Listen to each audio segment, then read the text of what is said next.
Naghanap ka rin ba ng panghimagas? Nako, ito na nga, i-share ko sa inyo itong kinuha natin, macadamia, the queen of nuts. So, now-curious kasi kami ni Mama kung ano lasa ng macadamia. Kasi nga, hindi pa kami nakakatikim. And, kakaiba siya kasi parang may bukas-bukas effect pa siya. So, tara, samahan niyo ako. Bubuksan natin.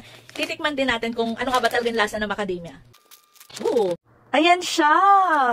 Hindi ko alam kung ito talaga yung tunay na macadamia. Pero, ayan, ganyan siya. Tara, try natin. So, kapag bili kayo nito, check nyo yung loob kasi may free na siya na ganito na pangbukas. So, kumuha lang tayo dito ng isa. Kasi, pakita ko sa inyo yung itsura niya.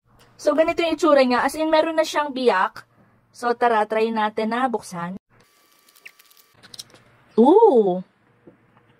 Para siyang pili nuts. Ayan, ganyan yung itsura niya.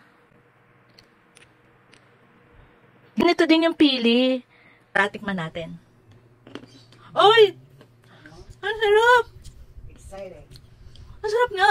Hindi ko alam kung ito ba ay ganito talaga yung flavor niya. Or parang may butter. Parang may butter nga eh. Parang siya may butter ganun. Ang sarap niya. Kung ako sa inyo, i-check out nyo na. So, gusto na ni Mama tikman. O sige na, babay na, check out nyo na lang dyan. Ang sarap niya, promise, legit.